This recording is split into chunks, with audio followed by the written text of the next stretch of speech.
It's the Morning Star Drive 117.8. You soaring up with sky, now's the time, don't delay. I'm sitting in my ride and it's time to fly. So let's realign, just listen and fill your mind. Hey guys, how's it going? It's Wednesday, February 15th.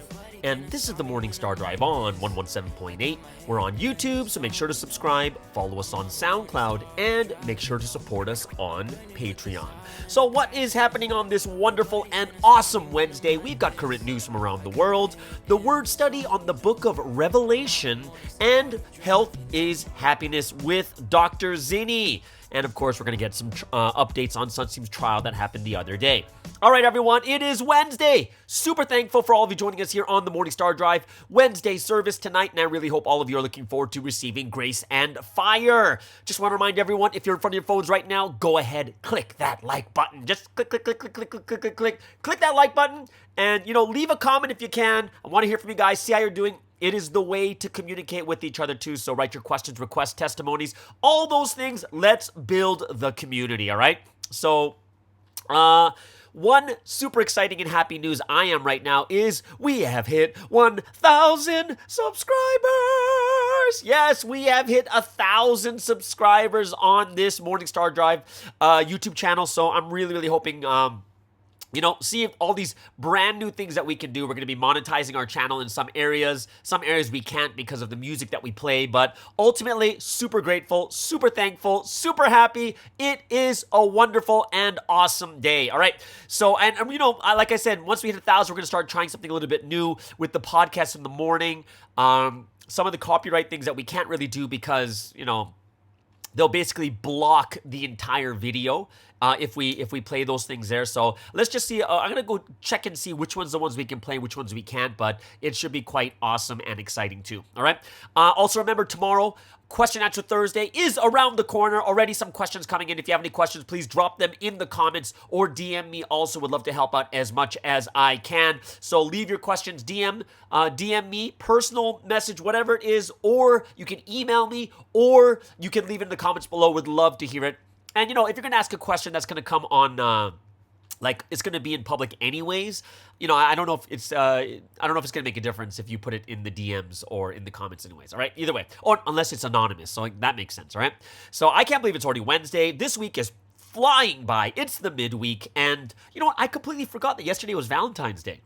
And I think it's quite normal for single people in Providence, right? Because, it's just never, even for me, I'm 44, turning 45 this year. But yet, I've never really celebrated Valentine's Day. I just never did it before because, it's not something that I was, really into. Like, sometimes I got into, this is the date between, me and God or whatever it is. But ultimately, it just didn't feel that meaningful. I'm just going to be honest with you guys. It just felt like a man-made holiday, right? And I was like, well, I'm sure the couples out there and stuff, it gives you a reason to hang out, right? A reason to do something, to buy gifts and stuff like that too. But for me, it's just never a reason. So, one thing interesting is I decided to take a look on what's the origins of Valentine's Day, and I found it to be quite inspiring, to be honest. Like, none of this, we can't confirm any of these stories because there's a bunch of stories out there about Valentine's Day, but it kind of dates back to the Catholic Church, right? And they said that Catholic Church recognizes at least 3 different saints named Valentine, Valentinus, and all of whom were martyred, right? So this is from a martyred saint, okay? So one of the legends, all right? So this is just a legend. So we don't know if it's true, but it sounds cool. And that's why it's a legend, right? Valentine's supposed to be a priest, served during the 3rd century, which is the early church, right? In Rome. And then when Emperor Claudius II decided that single men made better soldiers than those with wives and families, he outlawed marriage for young men. But Valentine, realizing the injustice of the decree, defied Claudius and continued to perform marriages for young lovers in secret. And when Valentine's actions were discovered, Claudius ordered that he be put to death. So that's, quite interesting legend. It sounds very romantic in some sense, right? And there's a lot of stuff out there. Like, there's another story, another legend out there that Valentine may have been killed for attempting to help Christians escape harsh Roman prisons, where they were often beaten and tortured. And according to one of the legends, an imprisoned Valentine actually sent the first Valentine greeting himself after he fell in love with a young girl. Possibly, they're saying his jailer's daughter, who visited him during his confinement. And before his death, it is alleged that he wrote a letter signed "From Your Valentine," an expression that is still in use today. So, it's a legend. It's murky. We're not really sure, but it's kind of cool to listen to these stories. Like, wow, can you imagine if that's true? When I go to heaven, I'm going to ask, what actually happened for Valentine's Day? Was it some type of, was he one of these great martyrs that he set such a great condition of love that God made a Valentine's Day? Possibly, right? But all the stories they kind of emphasize this sympathetic, heroic, and romantic figure. And of course, by the Middle Ages, because of this reputation, Valentine would become one of the most popular saints in England and France. So he was a popular saint, so it seems like he was real, right? So that's something that I looked at as like, wow, that's quite, in the eyes of God, that's got to be quite romantic if you think about that too. So I was like, ooh, that's quite interesting, right? So happy Valentine's to all you couples out there who did something for your husbands or wives. Write a comment. I'd love to hear what you guys do for Valentine's Day. Like, what you guys actually do. And for me, actually, one of my first Valentine's Day when I became a star, I made a video. And I'm going to post that video for about 2 days onto my my Patreon. So you guys can take a look at what I did for my first Valentine's as a face star. And, I'm sure many of you guys will be moved and inspired by that too. But it's really, really cool. I did that. So you guys can check it out on Patreon. It should be up by the time everyone's going to be up for Valentine's Day. All right, either way. So let's get into the big thing that everyone's looking forward to is Sunseem's trial update. So what happened on Monday? Well, it'd be Monday in Asia. It was 4 p.m., which means it was Monday early pre-dawn, 1, 2 a.m. over there on the other side of the world, right? So that's West Coast time. So let's take a look at some of the updates. So the defense team, which is on Sunseem's side, they presented a PPT explaining why the accuser was not brainwashed and wasn't someone who was unable to resist sexual advances. And that's kind of one of the, the prosecutors are coming with that, saying brainwashed and unable to resist, right? And basically they were saying that, I remember I'm not going to say anything that's not in the articles and stuff like that, right?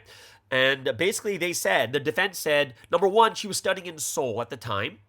And she was dating people. She had boyfriends, able to move about freely. She was doing all the things she wanted to do, right? So it wasn't like she was, this was an exclusive thing. She was very free to do her things. She had her boyfriends and everything else. She also sent a message to a member because they have the evidence of her text messages and stuff. And she also sent a message to a member saying she felt that Sunseem showed too little concern to her, which kind of contradicts what she said about Sunseem and how, it seems like the way she put it is that this is what Sunseem did to me. He had too much focus on me. But in some of the text messages, it shows that she was texting other members saying, oh, Sunseem doesn't pay attention to me enough. Right? There's some of the things that came up during the trial. Also, the defense on Sunseem's side claimed that the prosecution's pictures of the crime scene were inaccurate because the training center where they said these things happen, the doors are transparent, which makes it very difficult for sexual acts to happen there because everyone can look into the room. But the pictures shown by prosecution made it seem as though the glass was opaque, so no one can see inside. So what the defense actually did is during the trial, they invited the judge come to the training center personally to have a look, right? Just to see that it's not like that. It's not opaque. These doors are absolutely like windows. They're clear. Anyone can look inside. So the judge said, basically, it might not be possible because of his schedule is too busy. But in any case, it was open to defense to submit more videos and photos of the scene. So that's good, right? So then it seems like you're going to have probably at least another day of trial, maybe in March, something along that line. There's no, there hasn't been a date set yet, so we're not sure about that yet. And of course, during that time, there was arguments about a recording recorded by one of the accusers, whether it was authentic or altered. Right? And this is going to be decided after the accuser is examined. All right? So the trial actually began with the two accusers being called to give evidence, and this was all done behind closed doors. So the media couldn't really report on any of that because, if you look at it, it's a very touchy subject, and you need to protect the alleged victims too, right? So, like when I say alleged, because we don't know for sure what the actual result is. So you need to protect, in any situation, in any court case, you want to protect alleged victims, right? Because you don't want things to get out. It's something that you want to protect them also. So when the two accusers went to give evidence, they were called to trial. This part was on camera, but it was closed door. Media couldn't report, so that's why during the articles that I'm looking at, they don't really say much. They can't say anything because they never saw what happened during that part there, right?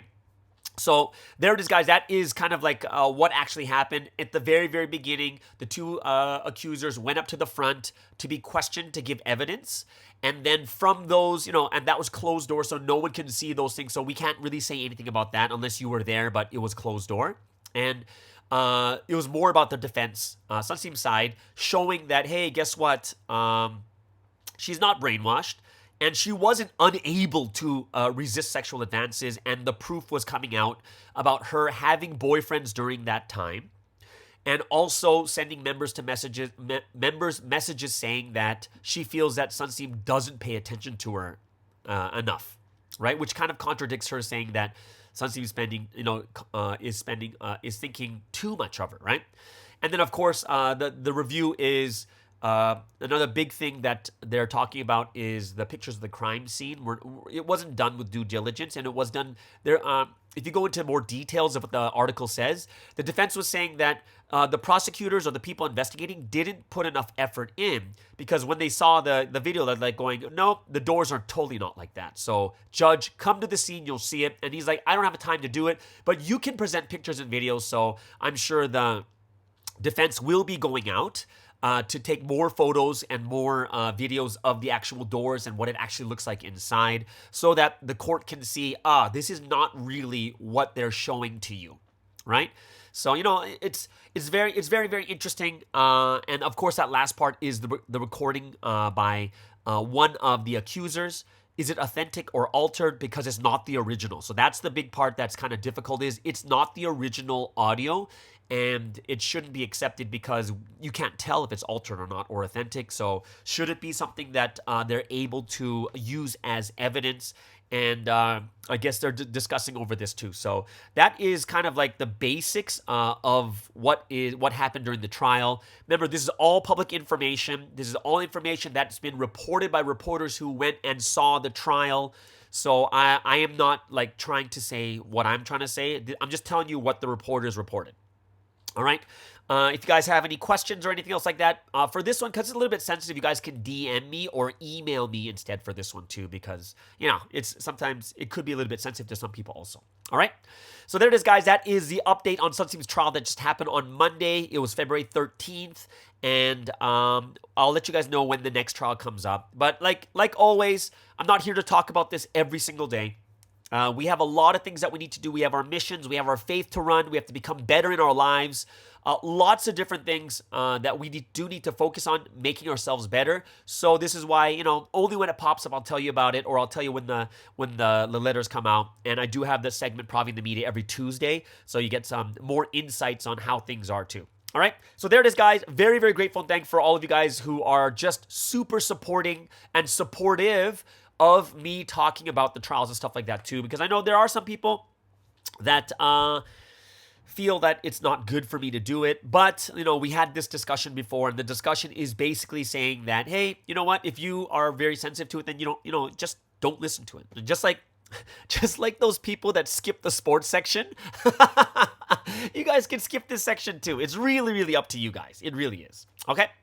So there it is, guys. That is the update on Sunsteam's trial. Hope it's something that opens your eyes a little bit more. So let's get into some music. Let's get into some music from member artists from around the world.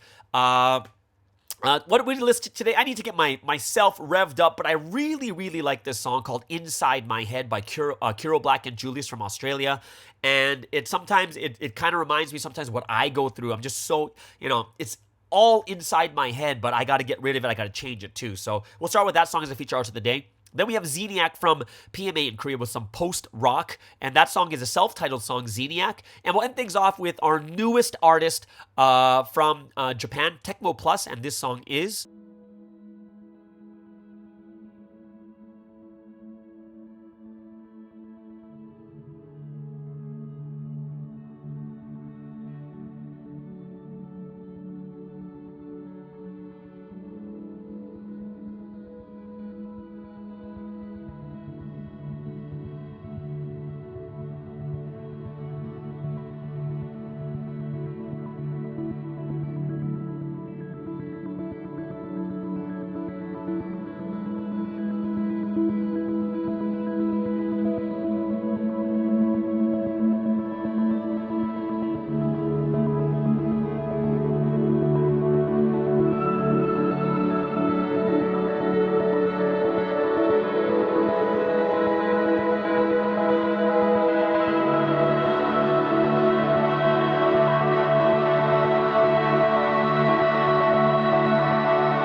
바람의 온도가 뛰어갈 때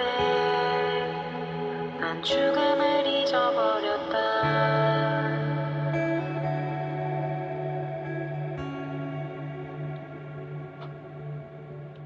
기억 속 그녀의 마지막 한마디를 미련 없이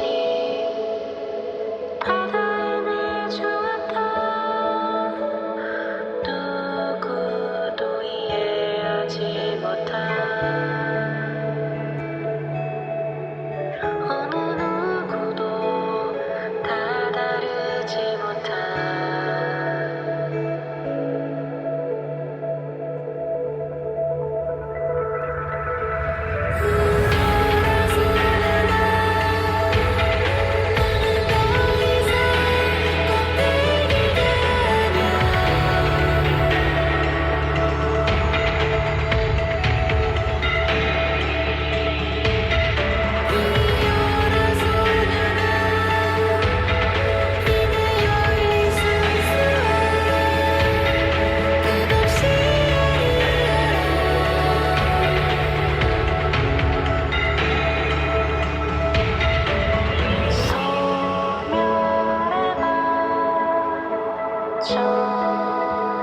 저편에서 난 더 이상 내가 아닐 거랍니다.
が生きるためには I need you I spend with you と気話だとしても How many years ago How much do you remember I'm sure we'll be together promise 泣いてもいいよ僕の前なら期待通りになれてないけどなんとなくでも一緒ならいいよそれだけが僕の願いだからその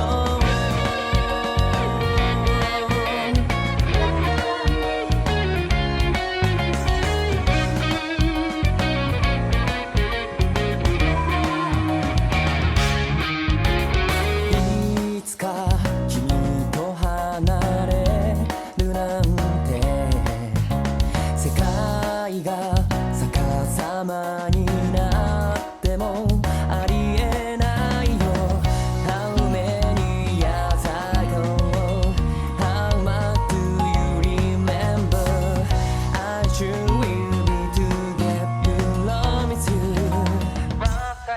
泣いてもいいよ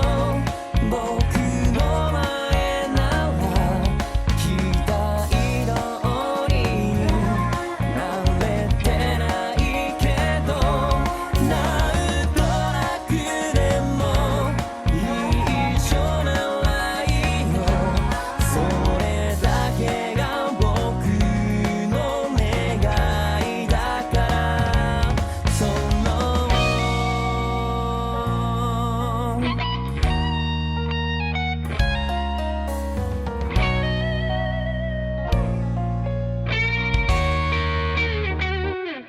泣いてもいいよ僕の前なら期待通りになれてないけどなんとなくでも一緒ならいいよそれだけが僕の願いだからその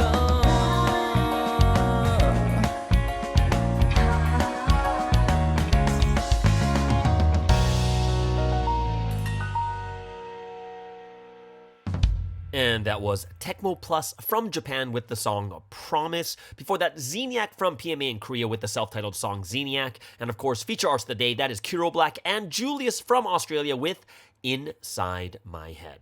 All right, so let's get into some news going on around the world. What is happening around the world as brides of this history? We really need to know what's going on so we can pray and repent for the world. So we're going to start off with some updates going on, especially with Cyclone Gabriel over there in New Zealand. And officially, New Zealand has declared a state of emergency. And this is only the third time in their history, like of their entire country, they have declared a state of emergency. The Minister for Emergency Management, Kieran McAnulty, signed the National Declaration into place Tuesday morning, and it will apply to the Northland, Auckland, Tairawiti, Bay of Plenty, Waikato, and Hawke's Bay regions, and streamline the government's response to the disaster. At least 38,000 homes were without power on Tuesday morning, and in New Zealand's largest city, Auckland, authorities earlier evacuated people from 50 homes around a 30-meter high tower that was in danger of collapse, local media reported. Mr. McAnulty described the storm as unprecedented weather event, and he said the state of emergency will allow for federal coordination of a cleanup response and would provide additional resources to those who are affected. It also gives the government more power to respond to dangerous situations, including restricting travel.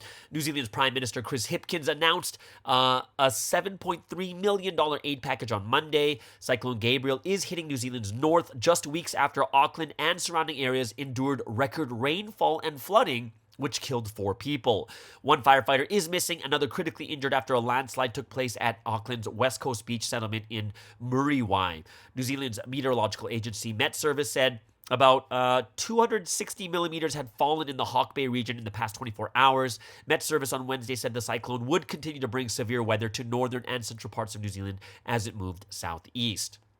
And red weather warnings, which indicate significant flooding and widespread damage from strong winds, were in place across much of the North Island. Meanwhile, some 10,000 international Air New Zealand customers were disrupted by the cancellation of at least 509 flights. The Auckland airport said on Tuesday morning that international domestic flights were expected to restart, but if weather conditions deteriorated, that could change. Also, what is happening over there in Russia and the Ukraine? Some updates here. NATO in logistics race as Russian offensive begins. NATO members and Ukraine's other allies are meeting at the alliance's headquarters on Tuesday to drum up more weapons and ammunition for the war-torn country. Ukraine's allies are in a race against time to produce enough ammunition, fuel, and spare parts to thwart an offensive by Russian forces that NATO's chief says is already underway. NATO Secretary General Jens Stoltenberg has again urged Ukraine's Western allies to ramp up their military support. Asked Monday when he expects Russia's so-called spring offensive to begin, Stoltenberg said, "The reality is that we have seen the start already." Stoltenberg said NATO sees no sign whatsoever that Russian President Putin is preparing for peace, and arming Ukraine more quickly could save lives by bringing a quicker end to the conflict. And it is clear that we are in a race of logistics. Key capabilities like ammunition, fuel, and spare parts must reach Ukraine before Russia can seize the initiative on the battlefield. Speed will save lives. NATO members and Ukraine's other allies are meeting at the alliance's headquarters on Tuesday to drum up more weapons and ammunition for the war-torn nation. And on Wednesday, they will discuss NATO's defenses on its eastern flank close to Russia. Moves to beef up military budgets are also on the agenda.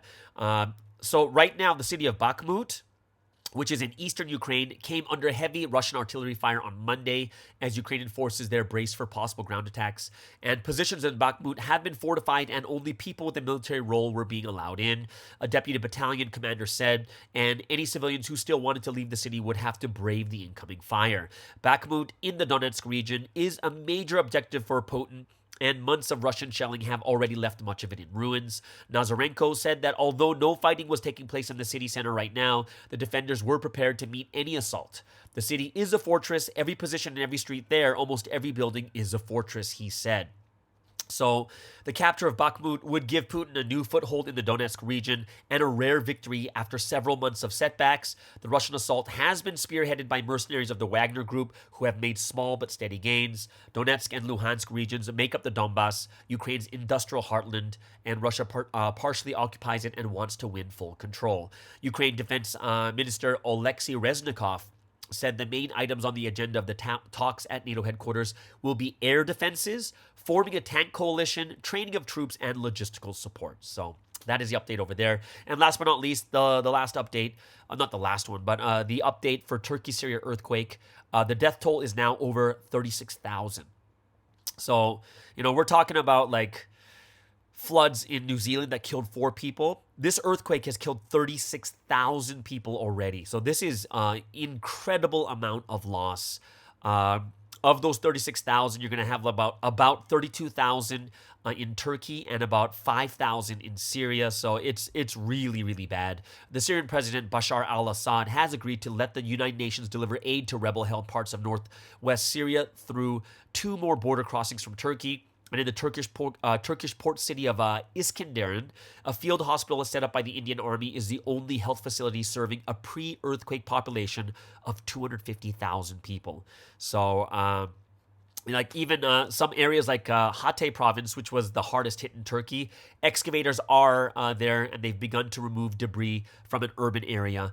And this is all from drone footage. And as the operation, they're basically trying to find survivors, is actually coming to a close now. It's already been like 10 days. So it's really amazing how some people have survived, all right? So that's the top 3 news, and these are mainly just updates of these tragic things that have happened right now. Prayers go out to all the regions out there, Turkey, to Syria, also to New Zealand, right, and to Russia and the Ukraine too. Okay, so last but not least, let's get into some sporting news from around the world. So what is happening around the world in sports? Let's start off with some soccer. Cody Gakpo scores his first Liverpool goal in Merseyside Derby win, and they defeat Everton 2-0. PSG, this is a kind of big news. They're facing a possible trade this transfer window of Neymar and Messi. So PSG are preparing for the departure of big-name duo Neymar and Messi, according to Foot Mercato. The report comes after Neymar confirmed on Monday that he was involved in an argument with PSG sporting director after Saturday's 3-1 loss to AS Monaco in league play. And the 31-year-old Brazil star said that the dressing room row was a little discussion that they weren't in agreement with when it comes to football, right? So that recent loss, leaves the defending League One champions 5 points off second place, Marseille, which means they're third place, which is really shocking, right? Also, Foot Mercado was reported as saying PSG forward Kylian Mbappe is open to Neymar leaving in the summer too. So that's pretty intense right there also. And Messi, of course, his contract expires this summer. So he's going to be a free agent. So most likely people said that the talks are going that he will join MLS.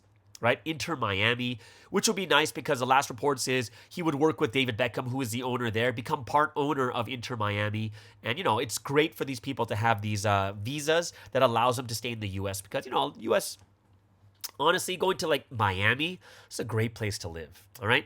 In MMA news, big matchup that was over the weekend, number 1 versus number 2 pound for pound. It was Islam Makhachev, who defeats number 1 Alexander Volkanovski, and very, very, very good fight. A lot of people said it was the wrong call. They said it was a unanimous decision for Makhachev, but a lot of people were saying it was Volkanovski won, including someone as vocal as Joe Rogan, right? So this is just the 7th champ versus champ super fight in UFC history. Rare meeting of a pound for pound number 1 versus number 2, and it was stand-up fighting, ground and pound. It was amazing. And, Volkanovski's from Australia, and it was in Australia in the last round. Round 5, at the very end, he drops Makhachev to the ground and then just starts dropping these hammers on his head. But in the end, it was Makhachev that came out on top, so I'm hoping there's going to be a rematch because that was a great fight. Last but not least, this is kind of interesting, the business of the Super Bowl.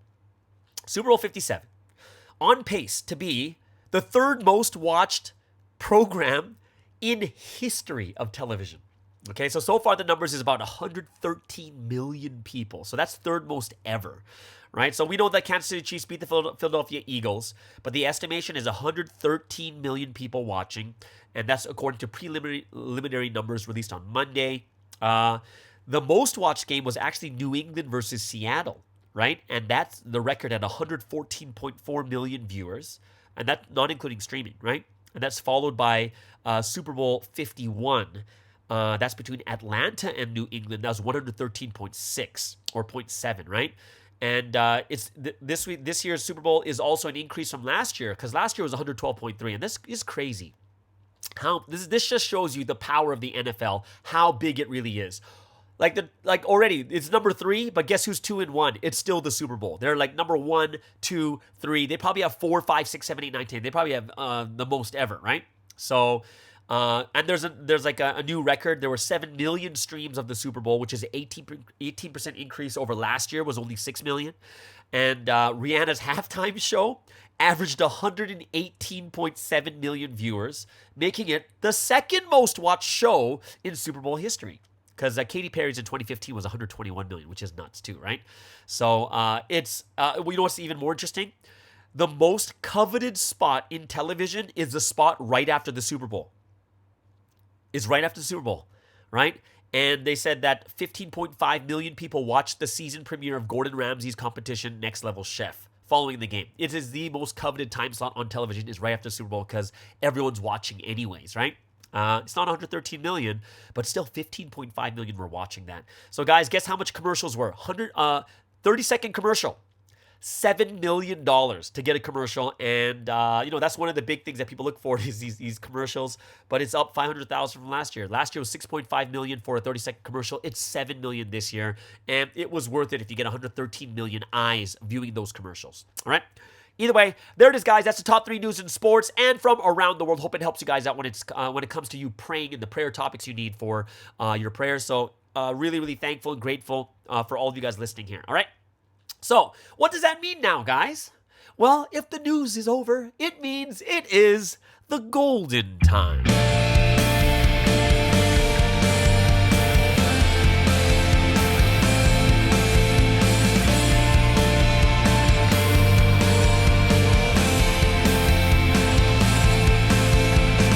And yes, it is the golden time, a time of praise and worship to the Holy Trinity. Hope all of you guys are looking forward to giving glory to God and the Holy Spirit. So, what are we going to praise and worship today? We're going to start off with My Lord Who Shines in the Word, then My Beloved God, and we'll end things off with Let's Sing Together. So as one body of the Morning Star Drive, let's spend this time giving praise, honor, and glory to the Holy Trinity.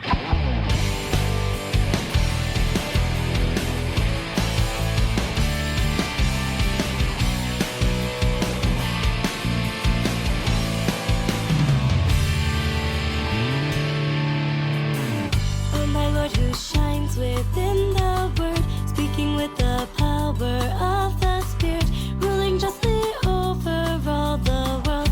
He is only love. Now the Lord has come, I'll celebrate, bringing judgment through the word of truth. He's come to this world that's in the sky. Will they ever know? Till the day the Lord came in my life, I was only filled with pain and strife. But now I'm living with the Lord, and I have realized He's always by my side. Oh, my Lord truly loves me. He has come now to take me. With the Lord who's become my life, I shall live forever. Oh, my Lord who shines within the Word, He proclaims the Word with lips of fire, and before Him Satan stands condemned. Oh, who could He be? Oh, my Lord who's come upon the earth, He has come to save this troubled world. If we meet the Lord in ignorance, it will be our loss. Till the day the Lord came in my life, I was only filled with pain and strife. But now I'm living with the Lord, and I have realized He's always by my side. Oh, my Lord truly loves me. He has come now to take me. With the Lord who's become my life, I shall live forever.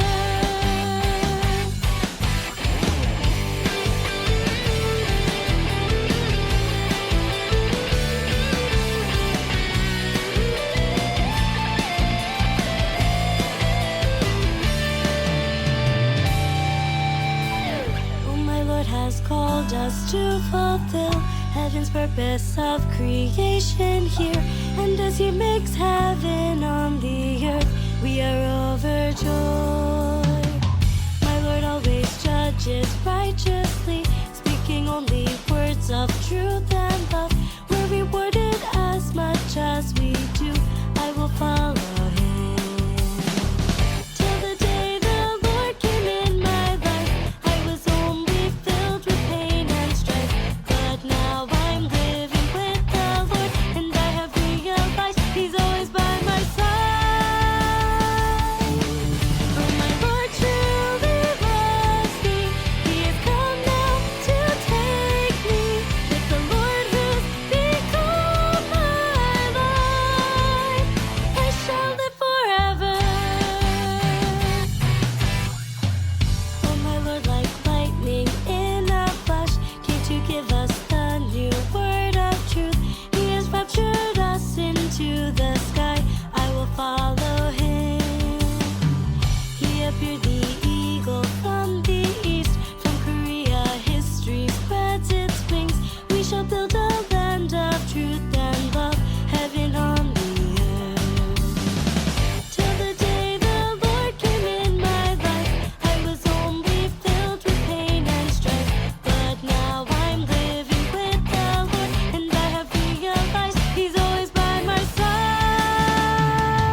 is right by my side,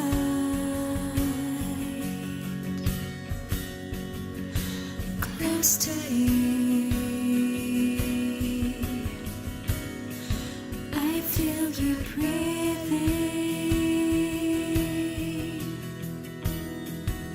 through the words you give, through your creation.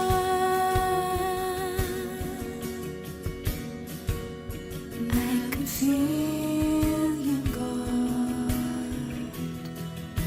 speaking to my heart.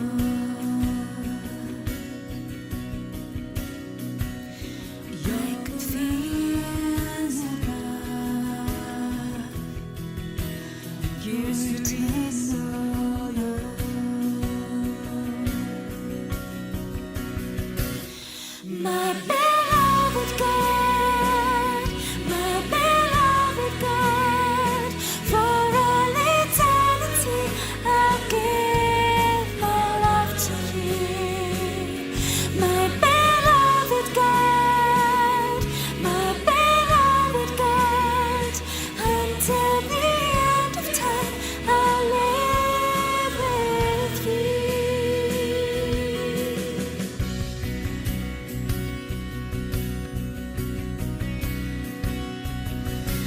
God, your light can't be described in words. Oh, your love is overflowing.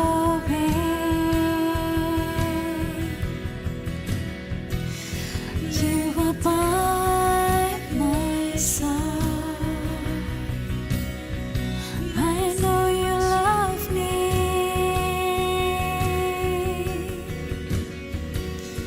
and you speak to me every single day.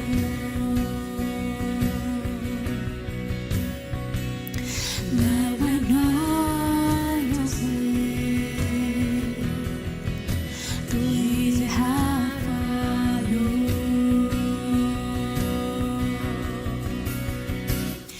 My beloved God, my beloved God, for all eternity I'll give my love to you. My beloved God, my beloved God, until the end of time I'll live with you. My beloved God, my beloved God, for all eternity I'll give my love to you. My beloved God, my beloved God, until the end of time I'll live with you.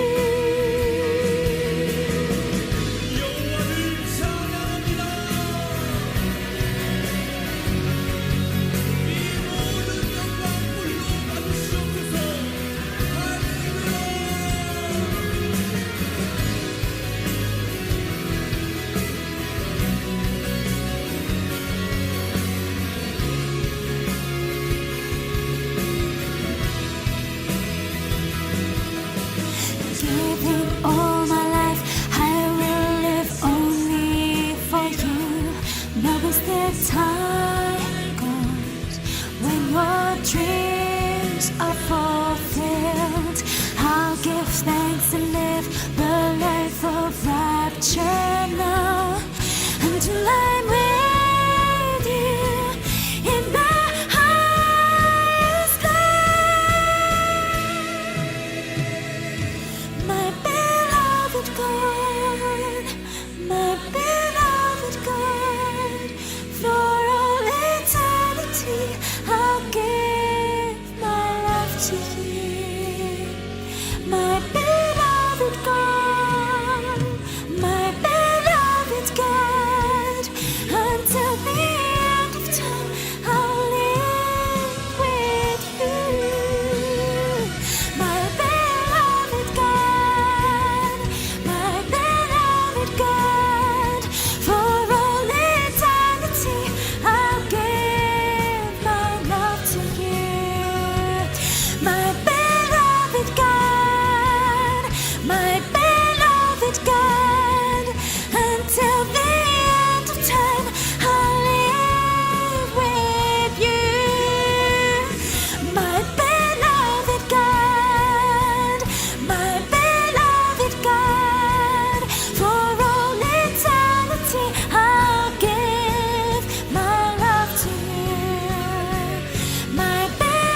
You are my eternal God of love. You're my God, my deep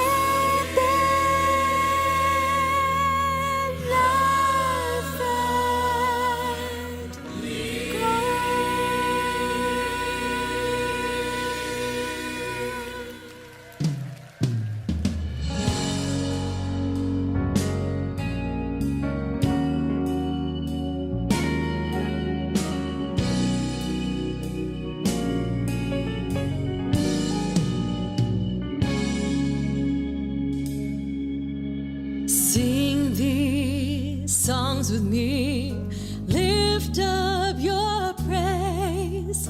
Everyone, let us sing, glorify the Trinity. In a flash, we transformed, we become heaven's brides. We are theirs for all time. Sing about memories, stories we shared. Everyone join in one heart. Let's dance and sing. Since we know the Trinity's endless love, joy is ours, life is happy.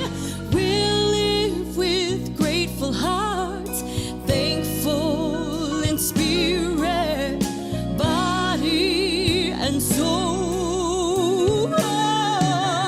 So as we sing, let us rejoice.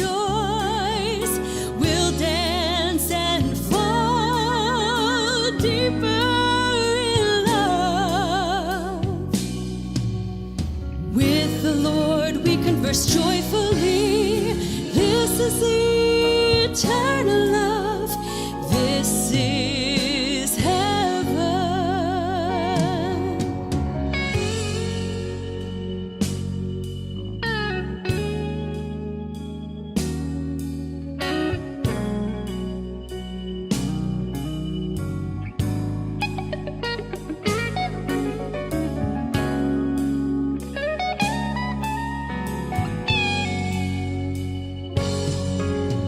Sing about memories, stories we shared. Everyone join in one heart. Let's dance and sing. Since we know the Trinity's endless love, joy is ours, life is happy. We'll live with grateful hearts, thankful in spirit, body, and soul. So as we sing, let us rejoice. We'll dance and fall deeper in love. With the Lord we converse joyfully. This is eternal love. This is heaven. So as we sing, let us rejoice. We'll dance and fall deeper in love. With the Lord we converse joyfully. This is eternal love. This is heaven. This is eternal love. This is heaven. And that's one of my favorite songs. That is Let's Sing Together. Before that, My Beloved God, Oldie But a Goodie, and of course, My Lord Who Shines in the Word, all right? So now that our hearts have been made prepared and ready through the time of praise and worship, hope you guys really enjoyed that. Let's get into today's word study. And of course, every single Wednesday, we go into the scriptures and the book. Okay, so let's first start off with this week's message about the book of Revelations. A lot of scriptures that were referenced, so I got a couple things that we could talk about today. And let's first start off with the author of the book of Revelation, which we all know. And all early Christian tradition recognizes that it's the Apostle John. All right. And you'll see that in chapters 1, verse 1 through 3 also. And at that time, all the 12 disciples of Jesus, except John, were dead. He was the last one remaining. And most of the believers who had seen Jesus Christ were also dead. So John was exiled on the Isle of Patmos. The second generation for Christianity encountered a great threat, and it needed a new revelation of Jesus Christ. So the Lord, in mercy, gave the church comforting messages through his Apostle John. Right. So can you imagine? For me, when I heard this, excuse me. Can you imagine how lonely it must have been where all your friends, everyone who's seen Jesus like in person, they're all gone. He's the only one left, and he lived to such a long age, right? So the historical background for the book of Revelations, it was written during the time of Emperor Domitian. Okay, and that's around AD, somewhere from 81 to 96, in the Roman province of Asia, right? So the issue of emperor worship became a great threat for Christians. Basically, everyone, regardless of what religion, in the end had to say that supremacy goes to the god, the Caesar, or the emperor, right? And it was a great threat for Christians because they were persecuted for refusing to give their worship to the emperor. Such persecution formed the background of John's exile to Patmos and thus of the writing of the book Revelation. Now, emperor worship in Rome started when the Romans defeated the East, and their commanders were often worshipped as deities. So it was common to build temples to the goddess Roma, an embodiment of the spirit of the empire, and with her worship was connected to the emperors. So in 195 BC, a temple was built to the goddess Roma at Smyrna. And in 29 BC, Augustus gave permission for the building of a temple at Ephesus for the dual worship of Roma and Julius Caesar. And he also built another at Pergamum for the worship of Roma and himself. And this was the first occasion of a worship of a living emperor. So most of them were dead when they were worshipped, but this is the first time there was a living emperor being worshipped as a deity. So with time, in these pagan circles, the worship of Roma became less practiced, and that of the emperor became more widespread. And the Senate did officially deify certain dead emperors. However, the worship of the emperor didn't take the place of the worship of local gods. Right? Now, if you go to like 37 to 41 AD, the first emperor to urge the worship of himself was Gaius Caligula. Right? And he persecuted the Jews and the Christians for declining his command. But his successors were more accommodating to people with other faiths. So the next emperor to make an issue over the worship of himself was Domitian, right? And at the time of the Apostle John, this is a guy ruling. And at his time, Christianity was not legally accepted by the Roman government. And Domitian energetically tried to accomplish his claim to deity and to force his citizens to worship him. The Roman historian Suetonius recorded that he issued a letter in the name of his procurators, beginning with the words, "Our master and our God bids that this be done." Right? So then you see that it was a bigger push to deify himself.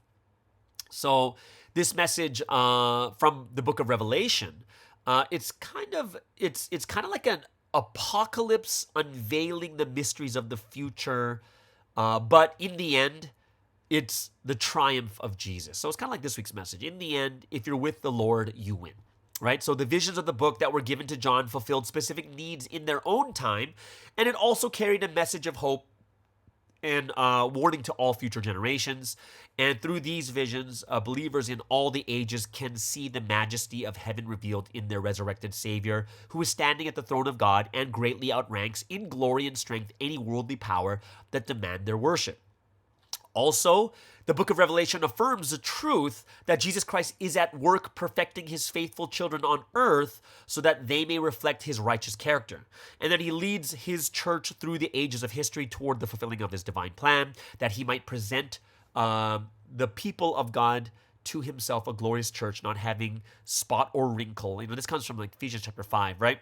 But that's something that is kind of coming throughout the message of the book of Revelation. Now, the kind of special thing I want to show you guys today is like, of course, we know that there were 7 churches out there. There was Ephesus, Smyrna, Pergamum, Thyatira, Sardis, Philadelphia, Laodicea, right? So very, very important cities that he was talking to. And of course, because they're important cities and a lot of people live there, they were going to have churches there, right? So Ephesus, one of the 4 largest cities in the Roman Empire, the center of culture and trade, right? But they had the huge temple for the goddess Artemis, right? And that's considered one of the 7 wonders of the world, right? Smyrna was a port city on the Aegean Sea at the mouth of the Hermus River, and it was chosen to be the center of the imperial cult, which worshipped the emperor, right? So there's another one. You can see there could be a lot of problems there. Pergamum had like 180,000 people and lots of temples to Augustus, to the goddess Roma, to Zeus, right? And to Asclepius, the god of healing. And it probably was the official center of the Roman government and was also noted for its practice of emperor worship. Thyatira, located on the road from Pergamum to Sardis, it held a temple to Apollo, the son of Zeus, and the sun god Helios, right? But it was more noted as a center of trade guilds and commerce. Sardis was located at the junction of the imperial highways linking Pergamum, Smyrna, and Ephesus, and it had a reputation for its glorious past when it was a capital of the wealthy, right? But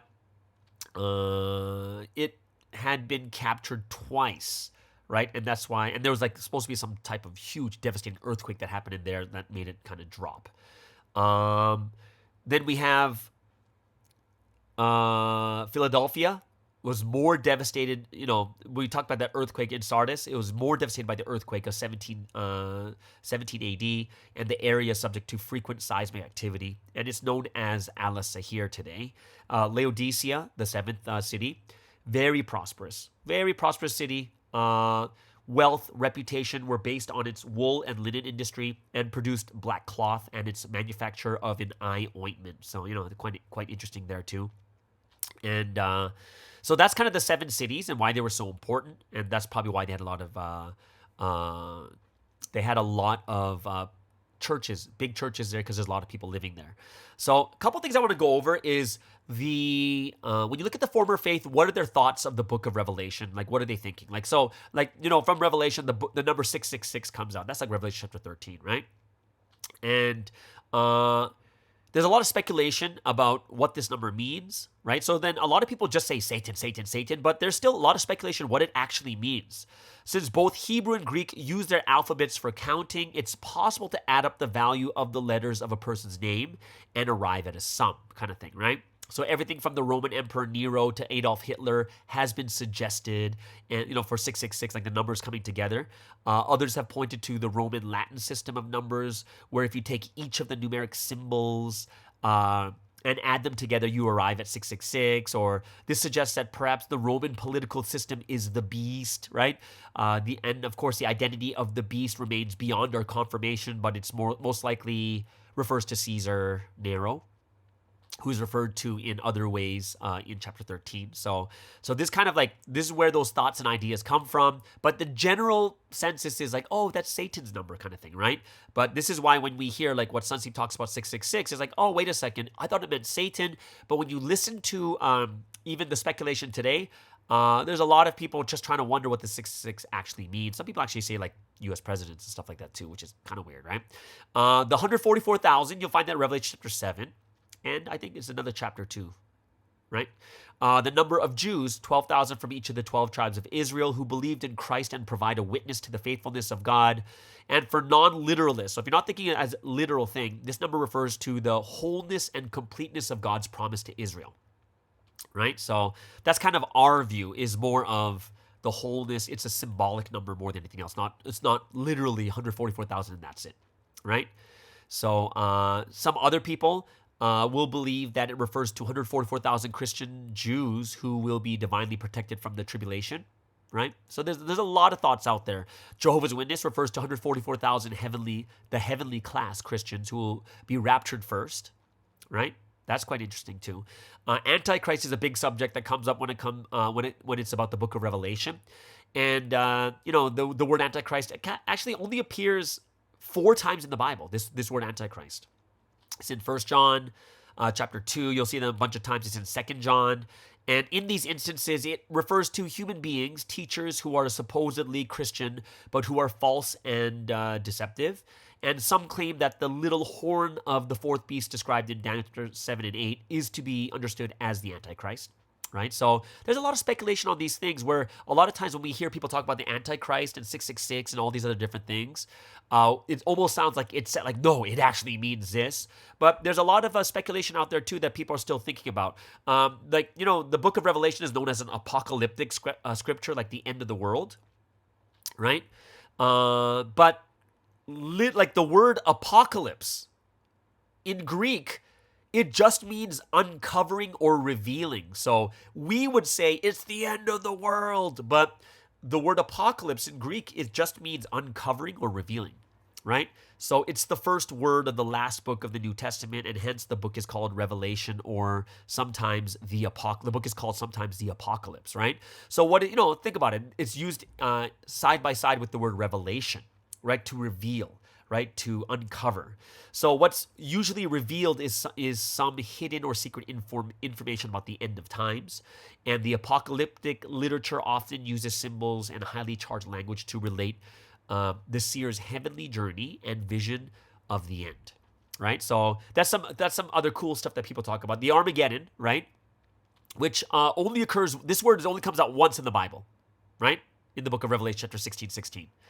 Right, where it's used to locate the mythical place where the last battle would be fought, right? And the word comes from the Hebrew Har Megiddo, right? Meaning the Mount of Megiddo.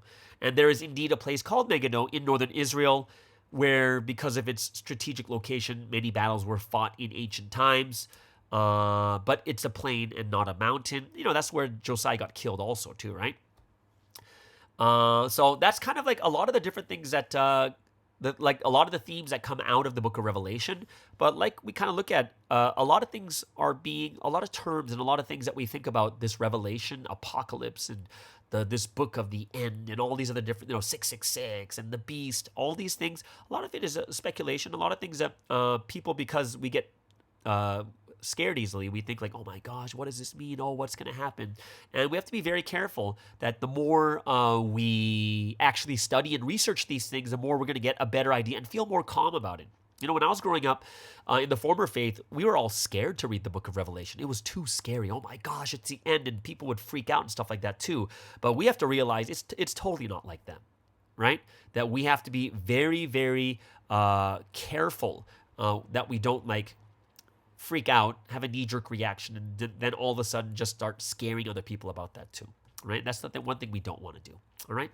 So there it is, guys. That is today's word study on the book of Revelation. I hope you guys really enjoyed that and learned something new from it. Go ahead, leave a comment below if it's helped you guys out too, okay?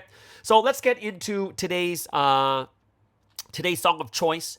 And for me, I'm getting to Black Gospel right now, and there's this guy named Reverend Timothy Wright. And he did this song called Trouble Don't Last Always. And I think it's a very, very fitting song to keep in mind, especially when you're in trouble. You might think to yourself, we're going to lose, or, oh, why is this happening to us? But we have to realize, everything passes. Good times pass and bad times pass. And I love this gospel music with the choir in the background, just so amazing. This is Trouble Don't Last Always with Reverend Timothy Wright.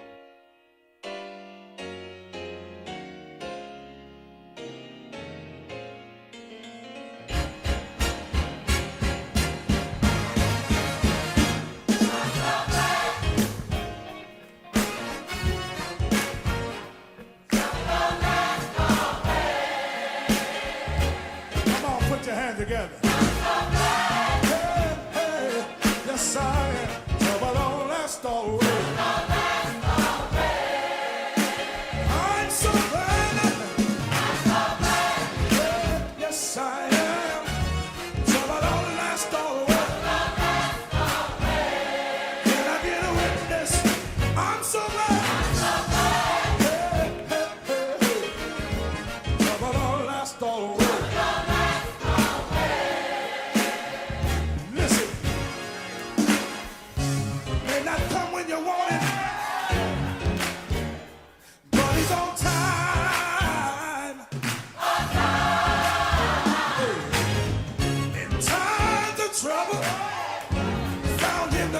a friend of mine. In time, storm cloud night, he'll be there. All your burdens, I know the Lord help you to bear. I'm so glad. Come on, put your hands together and everything. Trouble don't last. Why don't you hit the choir and say, I'm so glad. No, no, no, no, no, no. Trouble don't last always. Listen. May not come when you want him. No, no. But he's on time. In times of trouble, found him to be a friend of mine. When storm clouds rise in your life, I know he'll be there. Yes, he will. Every one of your burdens, I know the Lord help you to bear.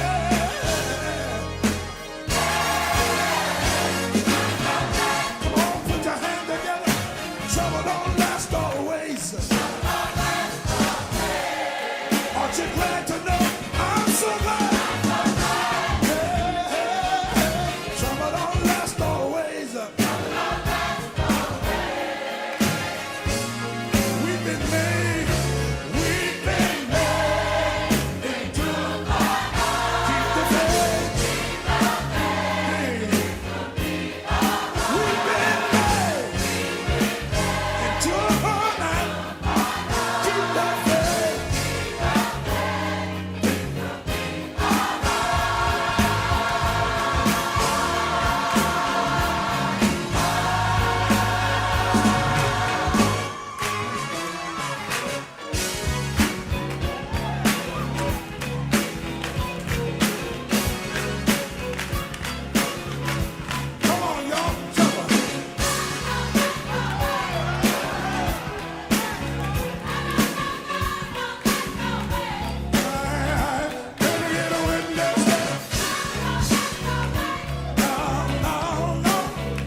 And that was Reverend Timothy Wright with Trouble Don't Last Always. Hope you guys really enjoyed that and just kind of gives you that upbeat feeling and it's a hopeful song. Yeah, trouble's going to come, but trouble's not going to last. So have that in mind, especially this week's message, that those who are with Christ will win and will win again. All right? So let's get into the last segment for today. And of course, every single Wednesday, we go into Health is Happiness. And now we have all these doctors, professionals in this history that are giving small segments on different things that we can learn about. And today we're going to go back to Dr. Zinni, and she's going to be talking about depression. So I really hope that, sometimes I really think this is a very, very, mental health is a very huge thing that's happening nowadays. And I really hope that we could take these things to heart and realize even more deeply the things that we can do to help ourselves to get out or to help others in this situation. And this is a 2-part series, so this is part 1. Everyone, please welcome Dr. Zinni from Canada with Health is Happiness.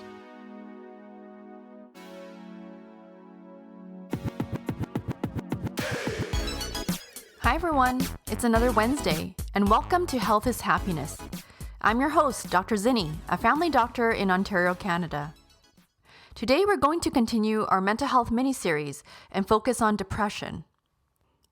In episode 27, where we talked about anxiety, we learned the importance of gaining control over both our body and our mind in order to de-escalate anxiety. Just like with anxiety, depression attacks the very thing that we need in order to overcome and cope with our mental health condition, our mind and our thoughts. The way we think and our unhealthy thought patterns can be the center of many mental health conditions, including anxiety and depression. Today, we're going to talk about a powerful tool that can be used to help correct your thoughts called CBT, Cognitive Behavioral Therapy. Before we start, this is a disclaimer that any education provided here about mental health should not replace seeking medical help, seeing your counselor, psychotherapist, or taking specific medications. What I say may not be applicable to you. So let's get started. What is depression? Depression is common. We've all experienced it at one point or another, and it may not manifest in the typical way we imagine. In some people, it manifests as anger or irritability. For others, they're quiet and more withdrawn. It may not be all tears and crying. There could be a number of different triggers. We may have had a loved one pass away or become sick. Maybe our own health has declined. We may have lost our jobs or had financial troubles. We may have had a falling out of relationship. See, those who misunderstand depression may think it's something you can just snap out of. They may assume that if you're resilient and you have the right mentality, then you won't feel depressed. This isn't the case. Even the most resilient and optimistic people can feel depressed or suffer from clinical depression. To be clear, just because you feel depressed doesn't mean God doesn't love you or is punishing you, or that you don't believe in God enough, or that your faith is weak or you did something wrong. And some people may even blame the person for feeling depressed, thinking that it's all their fault. It's not that simple. The person who is depressed often wants to get better, but is struggling to do so. We're very fortunate in Providence that we have our faith, knowing firmly that the Holy Trinity is with us, and we can entrust everything to them. And we have Sensingim to guide us in our everyday struggles. Sensingim did teach us to take responsibility and try to align our thoughts with God through the word and prayer. This is to discern what's right or wrong, which thoughts are ours and which are Satan's, and throw out unhealthy thoughts as soon as possible. Some sadness is normal, and not all depression warrants medical attention or therapy. If your depressive symptoms last longer than expected, is recurrent, or it's severe or disproportionate to the situation, and it starts to interfere with your everyday life, then it's depression that requires medical attention. If your depression is earlier onset at a younger age, and you have a strong family history of mental health problems, then it's more likely you would need medical attention. The clinical definition of major depression involves feeling low mood or low interest for at least 2 weeks, associated with 4 other symptoms: excessive feelings of guilt or low self-worth, increased or decreased appetite or unintentional weight gain or weight loss, decreased concentration and attention, fatigue or loss of energy, psychomotor retardation, which is a slowing down of thought or movements that others can see, or psychomotor agitation, feeling of restlessness. Insomnia or hypersomnia, which means sleeping too little or too much. Self-harm thoughts, thoughts of suicide or not wanting to live. These symptoms have to interfere with a person's daily life, such as work, school, or relationships. It's important to seek medical help if there are any thoughts of suicide or self-harm. As mentioned before, part of taking action is changing our bad habits, including unhealthy thought patterns. There's no denying that the way we think affects our mood and our behavior. CBT, cognitive behavioral therapy, can be used to identify and correct unhealthy thought patterns and help you develop a healthier way of thinking. As its name suggests, the premise behind CBT is that our cognition, or our thoughts, shapes our behavior. This therapy aims at identifying those very thoughts that cause negative feelings that may then lead us to behave in a certain way. So, it starts at the source of thoughts. So let's talk about unhealthy thought patterns. We're all guilty of these from time to time. Sometimes it's our own thoughts, and other times they're from Satan. Sometimes it's not so easy to distinguish. But the key is to practice recognizing them and throwing them out right away so that they don't become a habit or a pattern. See, every time you think those thoughts, your neurons keep firing along those same pathways. It's as if you're telling yourself those things hundreds of times. Then it unfortunately becomes automatic, and pretty soon all you think are unhealthy thoughts. To overcome this, you have to make conscious effort to retrain your brain from looping and re-looping in that direction. Just like you have to make effort to stop a bad habit or to overcome an addiction, you have to make effort to reflect on your thoughts and to get rid of negative thought patterns. We have to change that pattern. In order to help us with this, I'm going to go over some common negative thought patterns. The first one is extreme thinking. Using the words always or never. For example, I always fail. I'm never good at anything. I always look terrible. Nobody ever cares about me. I can never succeed. I'm always so stupid and clumsy. Notice in these examples, there are no gray areas in between. It's always or never. The next negative thought pattern is, I can't. I'm going to mess this up. It's impossible. I can't stems from self-doubt and lack of confidence, but might be associated with past experiences where something didn't go well. Or it could be from watching poor outcome from another person. However, it leads to the feeling of failure and low self-worth. The third negative thought pattern is mind reading. That's assuming you know what others are feeling or thinking, and so you jump to false conclusions about how others are viewing or judging you. They think I'm boring. They think I don't know what I'm talking about. The next negative thought pattern is, I should. I should statements. I should have done better. I should have said this. I should have expressed myself differently. I should have done this and that. So you're blaming yourself unnecessarily and holding yourself to unrealistic standards. I should have means you knew what was coming, so you should have done something about it. It assumes you can predict the future, which is unrealistic, and it can trigger feelings of guilt or failure. Another negative thought pattern is catastrophizing. That's where your mind always jumps to the worst outcome, and you're not seeing that a positive outcome is a possibility. This could make you feel unnecessarily worried, anxious, or a sense of doom. A sixth negative thought pattern is the half-glass empty phenomenon. That is, they see half glass empty instead of half glass full, or they don't realize that the glass is half empty and half full.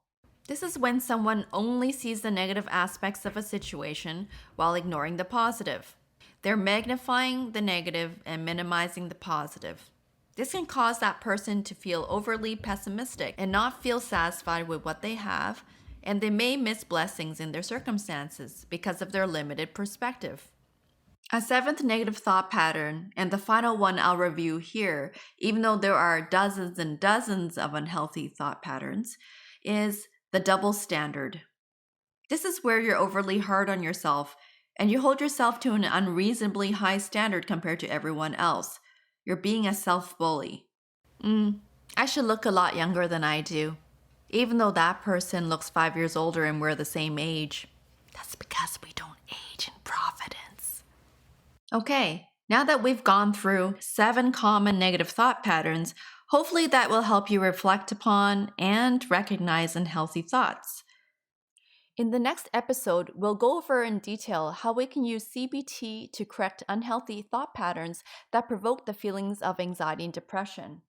We'll also talk about how we can realign our thoughts with God to overcome mental health conditions like depression. So it's now the end of this episode. Take care and join us for the next episode on depression.